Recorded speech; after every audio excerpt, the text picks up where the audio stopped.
عاد اپنی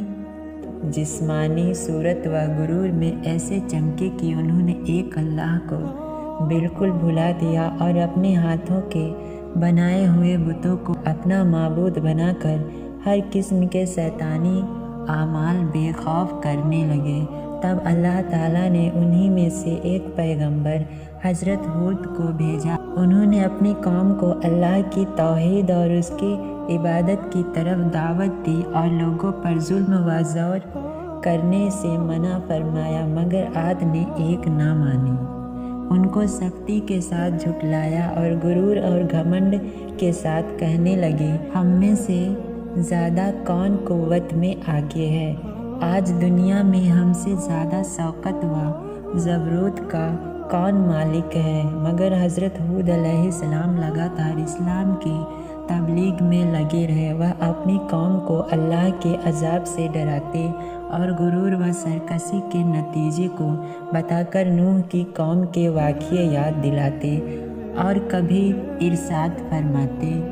اے قوم، اپنی جسمانی طاقت اور حکومت کے زبردست ہونے پر گھمنڈ نہ کر، بلکہ اللہ کا شکر ادا کر کہ اس نے تجھ کو یہ دولت بخشی۔ نوح کی قوم کی تباہی کے بعد زمین کا تجھ کو مالک بنایا۔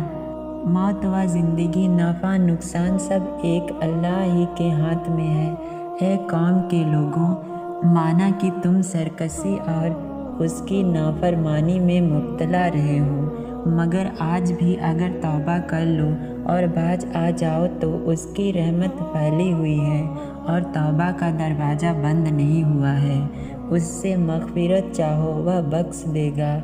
اس کی طرف رجوع ہو جاؤ، وہ معاف کر دے گا اور مال و عزت میں سرفرازی بخشے گا۔ عاد کو حضرت ہود علیہ السلام کی یہ نصیحتیں بہت گئی گزرتی تھی اور وہ یہ نہیں سہ سکتے تھے کہ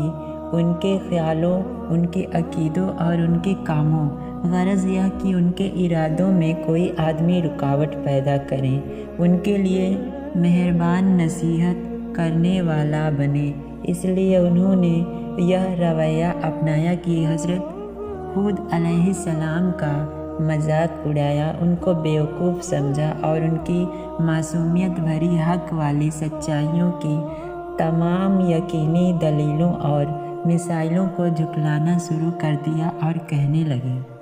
اے ہود، تو ہمارے پاس ایک دلیل بھی نہ لایا اور تیرے کہنے پہ ہم اپنے خداؤں کو چھوڑنے والے نہیں اور نہ ہم تجھ پر ایمان لانے والے ہیں،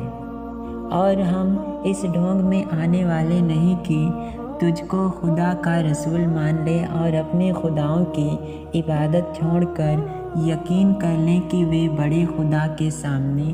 ہمارے سفارشی نہیں ہوں گے۔ حضرت ہود علیہ السلام نے ان سے کہا کہ نہ میں بیوقوف ہوں اور نہ پاگل، بلا شبہ اللہ کا رسول اور پیغمبر ہوں۔ اللہ اپنے بندوں کی ہدایت کے لیے بیوقوف کو منتخب نہیں کیا کرتا کہ اس کا نقصان اس کے نفع سے بڑھ جائے اور ہدایت کی جگہ گمراہی آ جائے۔ وہ اس زوردار خدمت کے لیے اپنے بندوں میں سے ایسے آدمی کو چنتا ہے جو ہر طرح سے اس کا اہل ہو اور حق کی اصل خدمت کو خوشی کے ساتھ انجام دے سکے۔ اور اللہ خوب جاننے والا ہے کہ رسالت کے اپنے منصب کو کس جگہ رکھے۔ مگر قوم کی سرکشی اور مخالفت بڑھتی رہی اور ان پر سورج سے زیادہ روشن دلیلیں اور نصیحتوں کا ذرا بھی اثر نہ پڑا، اور حضرت ہود علیہ السلام کو ذلیل کرنے اور جھٹلانے پر اور زیادہ اتر آئے اور مجنون اور سختی کہہ کر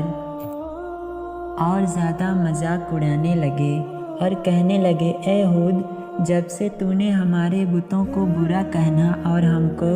ان کی عبادت نہ کرنے پر ابھارنا شروع کیا ہے، ہم دیکھتے ہیں کہ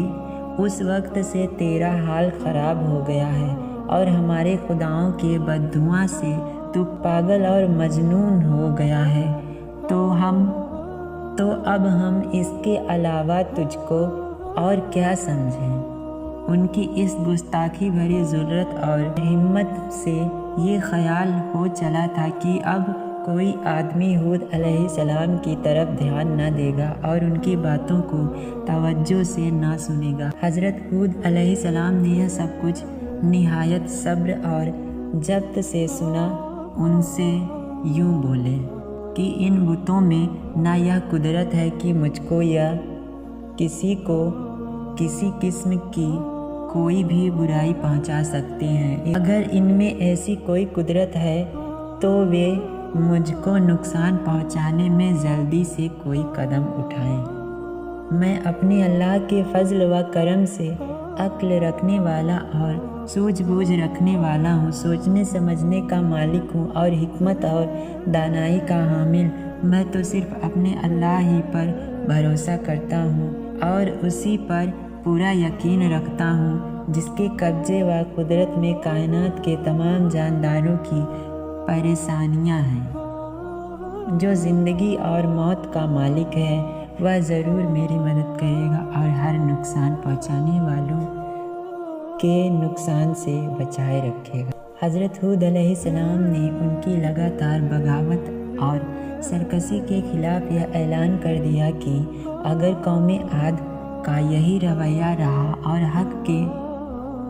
اور حق سے پلٹنے اور منہ پھیرنے کی روش میں انہوں نے کوئی تبدیلی نہ کی اور میری نصیحتوں کو پورے دل سے نہ سنا تو میں اگرچہ اپنی ڈالی ذمہ داریوں کے لیے ہر وقت چست اور ہمت رکھنے والا ہوں مگر ان کے لیے ہلاکت یقینی ہے۔ اللہ بہت جلد ان کو ہلاک کر دے گا اور دوسری قوم کو زمین کا مالک بنا کر